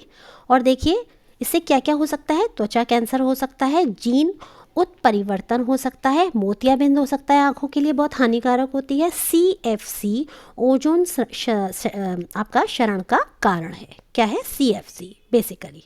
और CFC कहाँ से निकलती है? AC और रेफ्रिजरेटर से। ओजोन दिवस कब मनाते हैं? 16 सितंबर को। ओजोन को मापने की इकाई कौन सी है? तो ये है आपकी डॉप्सन। कितनी है? डॉप्सन। Montreal protocol 1987। कब हुआ मॉन्ट्रियल प्रोटोकॉल? 1987 में, जो कि ओजोन परत से ही संबंधित है आपका। नेक्स्ट देखिए, ओजोन परत समताप मंडल में पाई जाती है ना। कितने किलोमीटर के अंदर? लगभग 20 से 30 किलोमीटर के दायरे में ओजोन परत समताप मंडल में पाई जाती है। अच्छा, इसमें क्या हो रहा है? छिद्र हो रहा है, जिसे हम ओजोन छिद्र कहते हैं। ये कहाँ पर है? अंटार्कटिका के ऊपर है। कहाँ पर है? अंटार्कटिका के ऊपर। ब्रिटिश टीम द्वारा 1985 में इसकी खोज हुई थी। किसकी? ओजोन छिद्र की। ठीक है, आगे देखिए। ओजोन छिद्र के अंटार्कटिका के ऊपर होने के क्या कारण है, कि अंटार्कटिका के ऊपर ही इसमें छेद क्यों हुआ है? तो देखिए, एक तो वायु परिसंचरण प्रणाली की वजह से, क्लोरीन परिकल्पना की वजह से। इस तरीके से भी क्वेश्चन फॉर्म हो सकता है। समताप मंडलीय मेघ परिकल्पना की वजह से, सौर कलंक का प्रभाव और ध्रुवीय वाताग्र। ठीक है, इनकी वजह से जो है ये ओजोन छिद्र अंटार्कटिका के ऊपर है। यदि आपको इसमें से कुछ चीज़ें इंपॉर्टेंट लग रही हैं तो आप इनका स्क्रीनशॉट्स लेके रख लीजिए, जिससे कि फर्दर जब आपका एग्ज़ाम हो या उससे पहले तो आप इनको भी आप देख सकते हैं, जो जो इम्पॉर्टेंट पॉइंट्स हैं। या फिर आप यदि चाहें तो इस वीडियो को 1-2 बार और सुन लीजिएगा, डबल स्पीड में करके या 1.5 स्पीड एक्स में करके, जिससे कि आप फटाफट रिवीजन कर सकते हैं। ओजोन क्षरण की समस्या से निपटने हेतु प्रमुख सम्मेलन कौन कौन से हुए हैं? तो एक तो है आपका वियना सम्मेलन, जो कि आपका 1985 में हुआ। दूसरा है आपका मॉन्ट्रियल सम्मेलन, जो आपका 1987 में हुआ। तीसरा है आपका हेलसिंकी सम्मेलन, जो आपका 1989 में हुआ। और आपका चौथा है लंदन सम्मेलन, ये भी आपका 1989 में हुआ था। आगे देखिए, सर्वप्रथम ब्रिटिश दल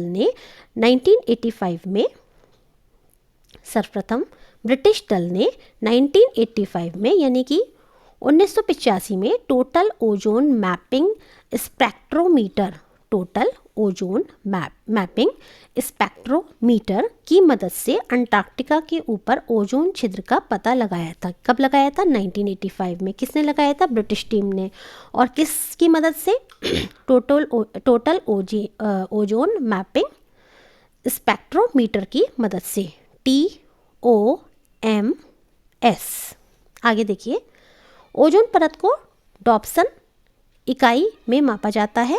एक डॉप्सन यूनिट 0 डिग्री सेंटीग्रेड तथा 1 ATM दाब पर शुद्ध ओजोन की 0.01 mm की मोटाई के बराबर होती है।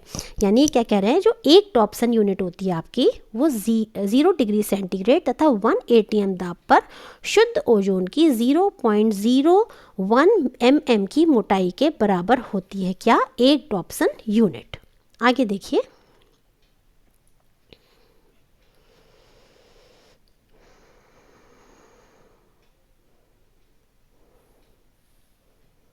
ओजोन छिद्र के लिए क्लोरोफ्लोरोकार्बन CFC उत्तरदायी है। ओजोन छिद्र के लिए क्या उत्तरदायी है? क्लोरोफ्लोरोकार्बन CFC क्लोरीन और फ्लोरीन। देखिए नाम में ही है क्लोरीन, क्लोरोफ्लोरो, यानी क्लोरीन और फ्लोरीन एवं कार्बन के मानव निर्मित यौगिक हैं। यह रसायन ग्रीन हाउस प्रभाव में योगदान देने के साथ साथ, यह रसायन जो होता है CFC, ये ग्रीन हाउस प्रभाव में योगदान देने के साथ साथ ओजोन परत की ओजोन गैस से अभिक्रिया करके ओजोन को ऑक्सीजन के रूप में विघटित कर देता है, जिससे ओजोन परत का क्षरण होता है। क्लोरोफ्लोरोकार्बन मानव निर्मित रसायनों का एक समूह है जो रंगहीन एवं गंधहीन है तथा सरलता से द्रव में परिवर्तित हो जाता है। यह ओजोन परत, ये कैसे होता है? क्लोरोफ्लोरोकार्बन ये मानव निर्मित रसायनों का एक समूह है, ये रंगहीन होता है, गंधहीन होता है और सरलता से लिक्विड में चेंज हो जाता है, द्रव में बदल जाता है। ये ओजोन परत के ह्रास के लिए उत्तरदायी प्रमुख गैस है। यह एक अत्यधिक स्थायी यौगिक है। कैसा यौगिक है? अत्यधिक स्थायी यौगिक है, मीन्स जो बना रहता है वायुमंडल में, जो वायुमंडल में 80 से 100 वर्षों तक बना रह सकता है। आगे देखिए, क्लोरोफ्लोरोकार्बन क्लोरीन, फ्लोरीन और ऑक्सीजन से बना मानव निर्मित गैसीय व द्रवीय पदार्थ है, जो कि रेफ्रिजरेटर्स तथा वातानुकूलित यंत्रों, मीन्स रेफ्रिजरेटर और AC में शीत कारक के रूप में प्रयोग किया जाता है। फ्रिजों में AC के रूप में या प्रशीतक के रूप में भरी जाने वाली गैसों का विपणन सामान्यतः मैफ्रॉन ब्रांड, कौन सा? मैफ्रॉन ब्रांड नाम के तहत किया जाता है। यह सामान्यतः हेलोनिक हाइड्रोकार्बन या डिफ्लोरोमीथेन HCFC मीन्स डाइक्लोरो डिफ्लोरोमीथेन HCFC होते हैं। हालांकि अमोनिया भी प्रशीतक के रूप में बड़े संयंत्रों में प्रयुक्त होता है। अमोनिया भी यूज़ होती है आपके इसके अंदर प्रशीतकों में, ठीक है, जो आपके बड़े बड़े प्लांट्स होते हैं वहाँ पर। वायुमंडल में विद्यमान ओजोन परत सूर्य से आने वाली हानिकारक पराबैंगनी किरणों को रोकने का कार्य करती है।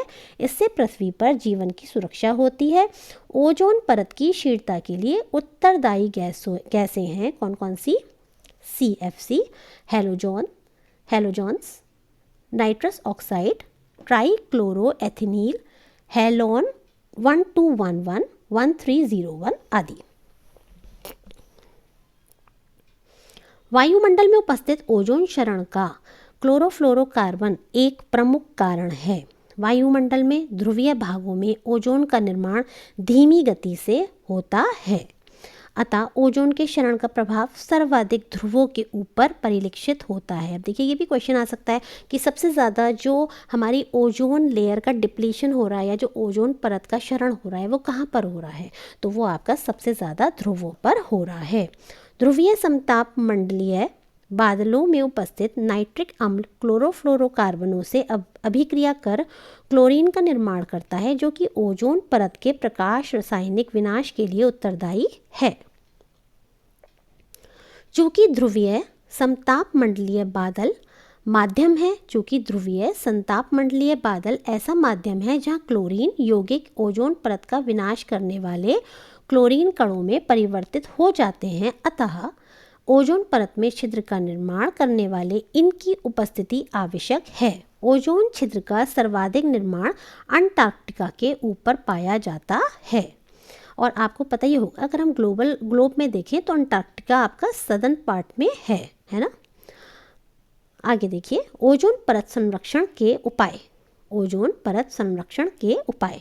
टोरंटो विश्वविद्यालय के वैज्ञानिक G.W. कैंटमूर, कौन से G.W. कैंटमूर के नेतृत्व में अनुसंधानकर्ताओं ने वर्ष 2005 में तिब्बत पठार के ऊपर ओजोन हैलो का पता लगाया था। इसमें तिब्बत पठार के चारों ओर अतिरिक्त ओजोन की उपस्थिति का पता लगा था। यानी तिब्बत पठार जो है वहाँ पे क्या है, अतिरिक्त क्या है, ओजोन की उपस्थिति है।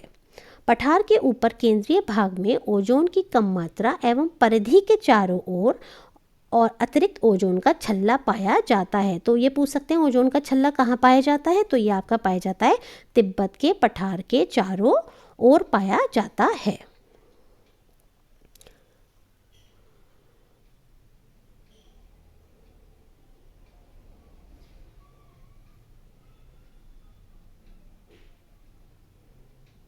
आगे देखिए,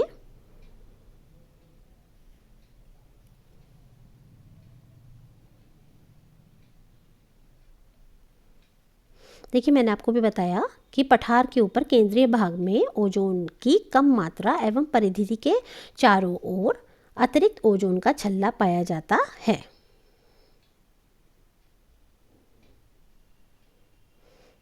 देखिए फ्रेंड्स, अब मैं यहाँ पर अपनी वीडियो को एंड कर रही हूँ। मुझे लगता है कुछ एक दो पेजेस मिसप्लेस भी हो गए हैं इसमें, या फिर इसमें रह गए हैं, और वैसे भी वीडियो काफ़ी लंबा हो रहा है। तो अब मैं बाकी का जो बाकी पेजेस बचे हैं वो मैं आपके सामने कल लेकर आऊँगी। तो अब हम कल जो आधा पार्ट है वीडियो का वो अब हम कल करेंगे। उम्मीद करती हूँ आपको मेरा वीडियो पसंद आया होगा। यदि आपको पसंद आया हो तो प्लीज़ आप लाइक, शेयर और सब्सक्राइब कीजिएगा। धन्यवाद।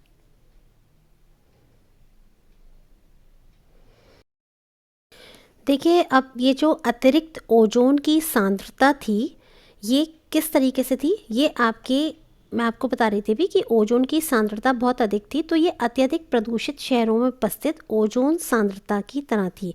यानी वो शहर जिनमें बहुत ज़्यादा प्रदूषण होता है तो वहाँ पर जो ओजोन की सांद्रता पाई जाती है वही ये अतिरिक्त ओजोन की सांद्रता की तरह थी।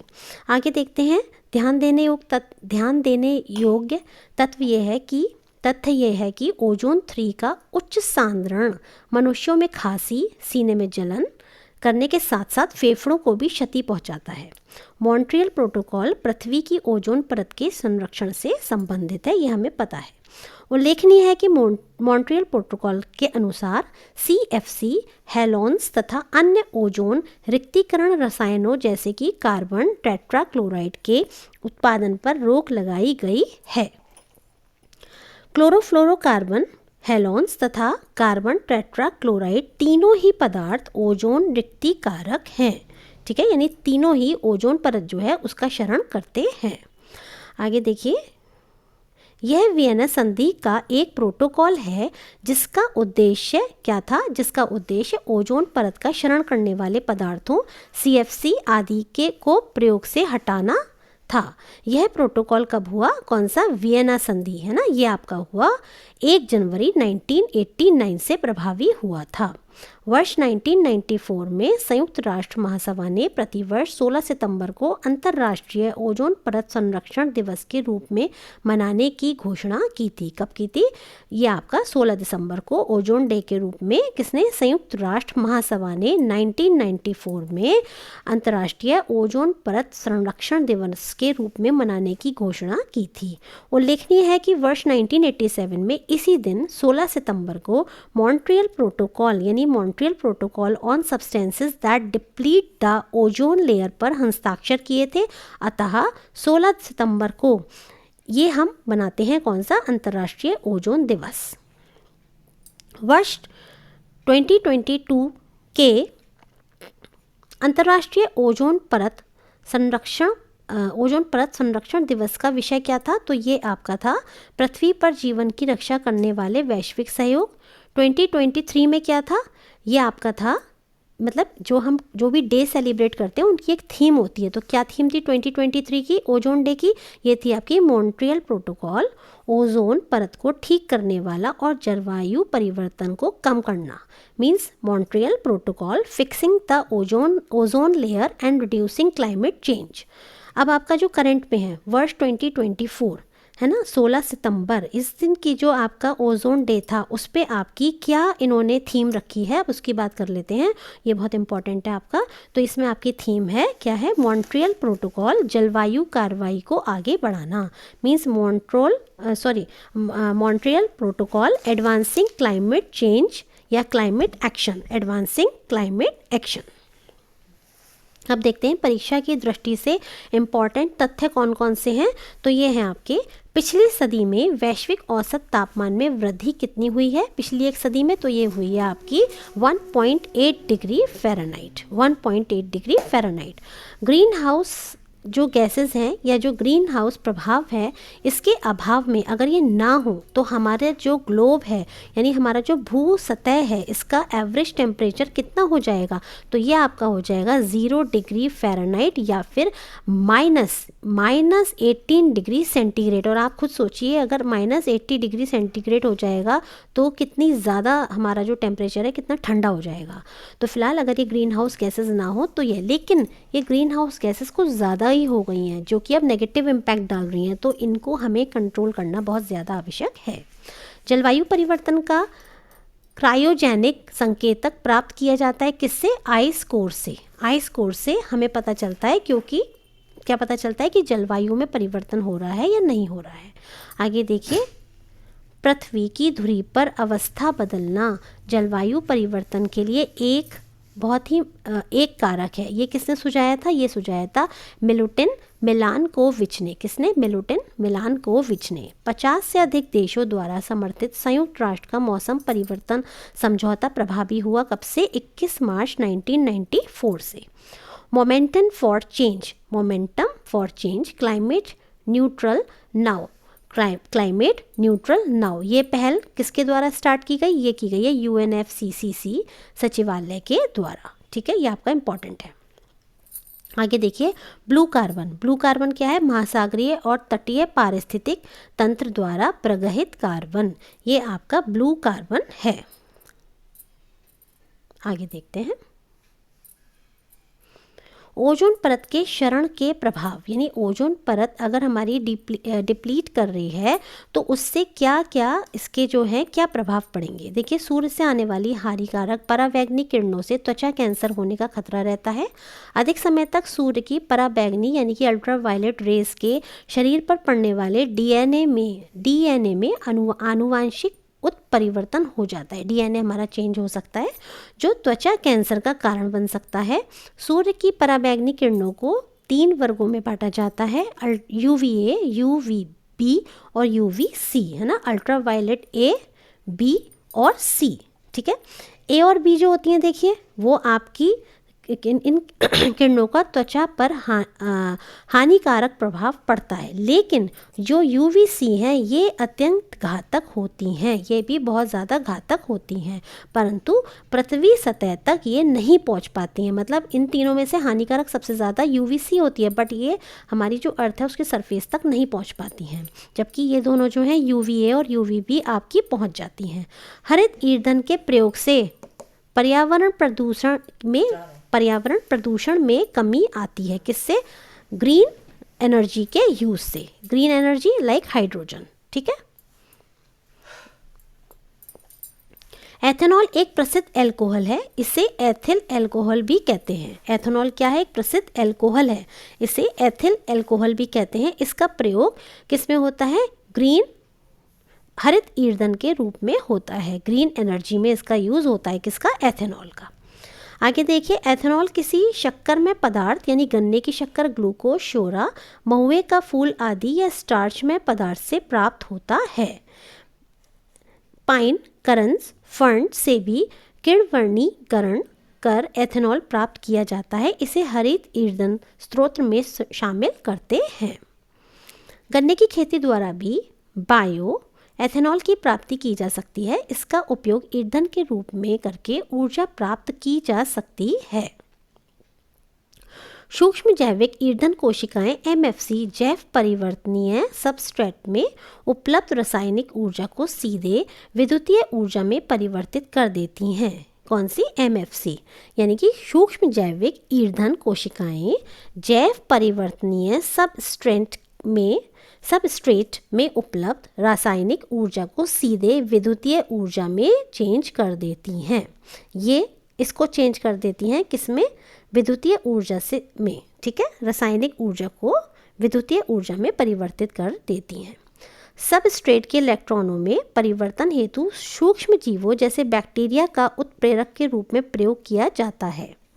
अपशिष्ट जल के शोधन हेतु सूक्ष्म जैविक ईंधन कोशिकाओं के प्रयोग से जल शोधन की लागत तो घटती ही है, साथ ही विद्युत उत्पादन का एक आकर्षक विकल्प भी है। आगे देखिए,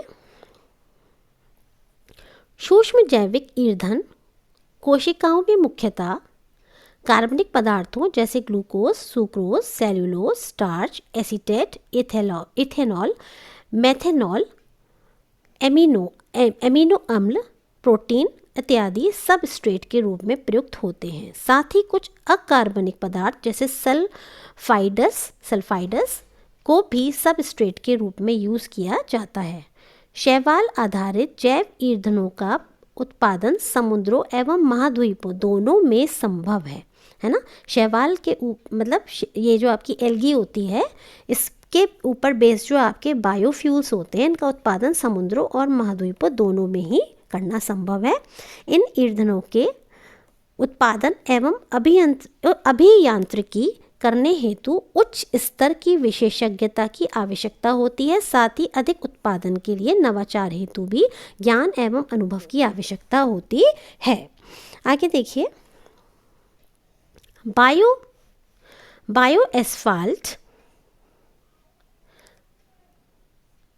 एस्फाल्ट डामर का एक विकल्प है, जिसका निर्माण गैर पेट्रोलियम आधारित नवीकरणीय स्रोतों से किया जाता है। इन स्रोतों में चीनी, शीरा, धान, मक्का, लिग्निन और आपका सेल्यूलोज, ताड़ के तेल का अपशिष्ट, सफ़ेद सरसों के तेल का अपशिष्ट इत्यादि भी सम्मिलित है।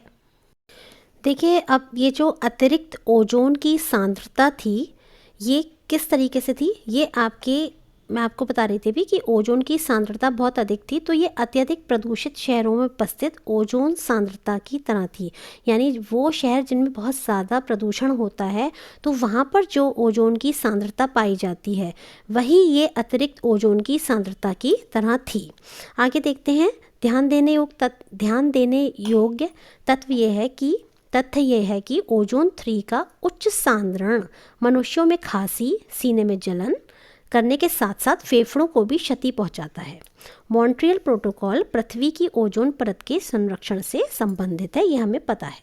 उल्लेखनीय है कि मॉन्ट्रियल प्रोटोकॉल के अनुसार CFC, हेलोन्स तथा अन्य ओजोन रिक्तीकरण रसायनों जैसे कि कार्बन टेट्राक्लोराइड के उत्पादन पर रोक लगाई गई है। क्लोरोफ्लोरोकार्बन, हेलोन्स तथा कार्बन टेट्राक्लोराइड तीनों ही पदार्थ ओजोन रिक्तीकारक हैं, ठीक है, यानी तीनों ही ओजोन परत जो है उसका क्षरण करते हैं।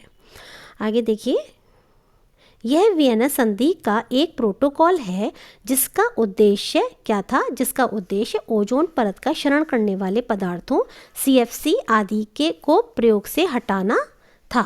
यह प्रोटोकॉल कब हुआ? कौन सा? वियना संधि है ना, ये आपका हुआ 1 जनवरी 1989 से प्रभावी हुआ था।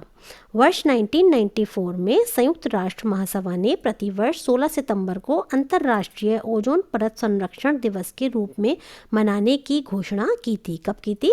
ये आपका 16 दिसंबर को ओजोन डे के रूप में संयुक्त राष्ट्र महासभा ने 1994 में अंतर्राष्ट्रीय ओजोन परत संरक्षण दिवस के रूप में मनाने की घोषणा की थी। उल्लेखनीय है कि वर्ष 1987 में इसी दिन 16 सितंबर को मॉन्ट्रियल प्रोटोकॉल यानी Montreal protocol on substances that deplete the ozone layer पर हस्ताक्षर किए थे। अतः 16 सितंबर को ये हम बनाते हैं कौन सा, अंतर्राष्ट्रीय ओजोन दिवस। वर्ष 2022 के अंतर्राष्ट्रीय ओजोन परत संरक्षण दिवस का विषय क्या था, तो ये आपका था पृथ्वी पर जीवन की रक्षा करने वाले वैश्विक सहयोग। 2023 में क्या था, ये आपका था, मतलब जो भी डे सेलिब्रेट करते हैं उनकी एक थीम होती है। तो क्या थीम थी 2023 की ओजोन डे की, ये थी आपकी मॉन्ट्रियल प्रोटोकॉल, ओजोन परत को ठीक करने वाला और जलवायु परिवर्तन को कम करना। Means Montreal protocol fixing the ozone layer and reducing climate change. अब आपका जो करंट में है वर्ष 2024 है ना, 16 सितंबर, इस दिन की जो आपका ओजोन डे था उस पे आपकी क्या इन्होंने थीम रखी है, अब उसकी बात कर लेते हैं, ये बहुत इंपॉर्टेंट है आपका। तो इसमें आपकी थीम है क्या है, मॉन्ट्रियल प्रोटोकॉल जलवायु कार्रवाई को आगे बढ़ाना। Means Montreal protocol advancing climate change या climate action, advancing climate action. अब देखते हैं परीक्षा की दृष्टि से इम्पॉर्टेंट तथ्य कौन कौन से हैं। तो ये हैं आपके, पिछली सदी में वैश्विक औसत तापमान में वृद्धि कितनी हुई है पिछली एक सदी में, तो ये हुई है आपकी 1.8 degree Fahrenheit, 1.8 degree Fahrenheit. Green house जो गैसेस हैं या जो ग्रीन हाउस प्रभाव है, इसके अभाव में अगर ये ना हो तो हमारे जो ग्लोब है यानी हमारा जो भू सतह है, इसका एवरेज टेम्परेचर कितना हो जाएगा, तो ये आपका हो जाएगा 0 डिग्री फ़ारेनहाइट या फिर -18 डिग्री सेंटीग्रेड। और आप खुद सोचिए अगर -80 डिग्री सेंटीग्रेड हो जाएगा तो कितनी ज़्यादा हमारा जो टेम्परेचर है कितना ठंडा हो जाएगा। तो फिलहाल अगर ये ग्रीन हाउस गैसेस ना हो तो ये, लेकिन ये ग्रीन हाउस गैसेस कुछ ज़्यादा ही हो गई हैं जो कि अब नेगेटिव इम्पैक्ट डाल रही हैं, तो इनको हमें कंट्रोल करना बहुत ज़्यादा आवश्यक है।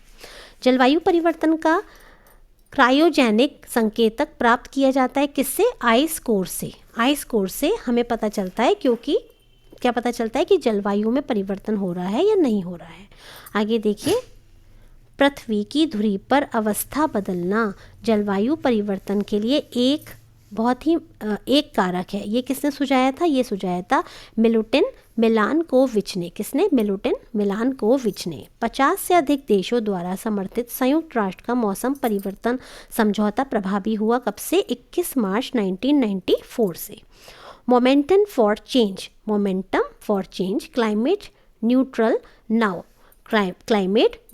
नाउ, ये पहल किसके द्वारा स्टार्ट की गई, ये की गई है UNFCCC सचिवालय के द्वारा। ठीक है, ये आपका इंपॉर्टेंट है। आगे देखिए, ब्लू कार्बन क्या है, महासागरीय और तटीय पारिस्थितिक तंत्र द्वारा प्रगहित कार्बन, ये आपका ब्लू कार्बन है। आगे देखते हैं,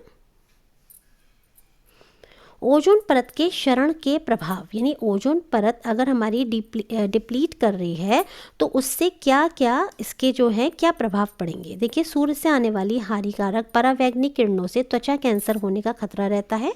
अधिक समय तक सूर्य की पराबैंगनी यानी कि अल्ट्रावायलेट रेस के शरीर पर पड़ने वाले डीएनए में आनुवांशिक उत्परिवर्तन हो जाता है, डीएनए हमारा चेंज हो सकता है, जो त्वचा कैंसर का कारण बन सकता है। सूर्य की पराबैंगनी किरणों को 3 वर्गों में बांटा जाता है, UVA, UVB और UVC, है ना, अल्ट्रावायलेट A, B और C। ठीक है, A और B जो होती हैं, देखिए वो आपकी इन किरणों का त्वचा पर हानिकारक प्रभाव पड़ता है, लेकिन जो UVC हैं ये अत्यंत घातक होती हैं, ये भी बहुत ज़्यादा घातक होती हैं, परंतु पृथ्वी सतह तक ये नहीं पहुंच पाती हैं। मतलब इन तीनों में से हानिकारक सबसे ज़्यादा UVC होती है, बट ये हमारी जो अर्थ है उसके सरफेस तक नहीं पहुँच पाती हैं, जबकि ये दोनों जो हैं UVA और UVB आपकी पहुँच जाती हैं। हरित ईंधन के प्रयोग से पर्यावरण प्रदूषण में कमी आती है, किससे, ग्रीन एनर्जी के यूज से, ग्रीन एनर्जी लाइक हाइड्रोजन। ठीक है,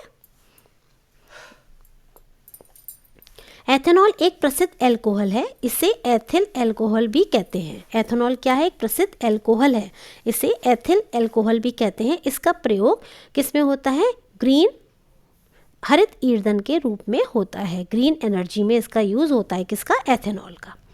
आगे देखिए, एथेनॉल किसी शक्करमय पदार्थ यानी गन्ने की शक्कर, ग्लूकोज, शोरा, महुए का फूल आदि या स्टार्च में पदार्थ से प्राप्त होता है। पाइन, करंज, फर्न से भी किण्वनीकरण कर एथेनॉल प्राप्त किया जाता है। इसे हरित ईंधन स्रोत में शामिल करते हैं। गन्ने की खेती द्वारा भी बायो एथेनॉल की प्राप्ति की जा सकती है। इसका उपयोग ईंधन के रूप में करके ऊर्जा प्राप्त की जा सकती है। सूक्ष्म जैविक ईंधन कोशिकाएं एमएफसी जैव परिवर्तनीय सबस्ट्रेट में उपलब्ध रासायनिक ऊर्जा को सीधे विद्युतीय ऊर्जा में परिवर्तित कर देती हैं। कौन सी? एमएफसी यानी कि सूक्ष्म जैविक ईंधन कोशिकाएं जैव परिवर्तनीय सबस्ट्रेट में उपलब्ध रासायनिक ऊर्जा को सीधे विद्युतीय ऊर्जा में चेंज कर देती हैं। ये इसको चेंज कर देती हैं किस में? विद्युतीय ऊर्जा से में, ठीक है, रासायनिक ऊर्जा को विद्युतीय ऊर्जा में परिवर्तित कर देती हैं। सबस्ट्रेट के इलेक्ट्रॉनों में परिवर्तन हेतु सूक्ष्म जीवों जैसे बैक्टीरिया का उत्प्रेरक के रूप में प्रयोग किया जाता है। अपशिष्ट जल के शोधन हेतु सूक्ष्म जैविक ईंधन कोशिकाओं के प्रयोग से जल शोधन की लागत तो घटती ही है, साथ ही विद्युत उत्पादन का एक आकर्षक विकल्प भी है। आगे देखिए, सूक्ष्म जैविक ईंधन कोशिकाओं में मुख्यतः कार्बनिक पदार्थों जैसे glucose, sucrose, cellulose, starch, acetate, ethanol, methanol, amino अम्ल, प्रोटीन इत्यादि सबस्ट्रेट के रूप में प्रयुक्त होते हैं। साथ ही कुछ अकार्बनिक पदार्थ जैसे सल्फाइडस को भी सबस्ट्रेट के रूप में यूज़ किया जाता है। शैवाल आधारित जैव ईंधनों का उत्पादन समुद्रों एवं महाद्वीपों दोनों में संभव है ना। शैवाल के मतलब ये जो आपकी एल्गी होती है, इसके ऊपर बेस्ड जो आपके बायोफ्यूल्स होते हैं, इनका उत्पादन समुद्रों और महाद्वीपों दोनों में ही करना संभव है। इन ईंधनों के उत्पादन एवं अभियांत्रिकी करने हेतु उच्च स्तर की विशेषज्ञता की आवश्यकता होती है। साथ ही अधिक उत्पादन के लिए नवाचार हेतु भी ज्ञान एवं अनुभव की आवश्यकता होती है। आगे देखिए, बायो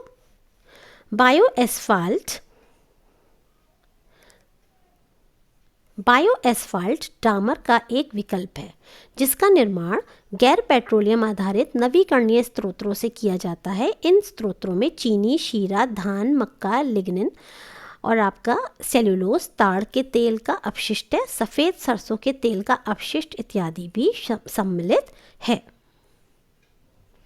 आगे देखिए, गैर पेट्रोलियम आधारित डामर मीन्स जो सड़कों पे पड़ता है वही, सड़कों की सतह का तापमान कम करने में मददगार है। अतः बायो एस्फाल्ट से सड़कों की ऊपरी सतह बिछाना पारिस्थितिकी के अनुकूल है। प्रदूषण एवं उसके प्रकार, देखिए प्रदूषण एवं उसके प्रकार कौन कौन से हैं, यहाँ पर हम बात करते हैं।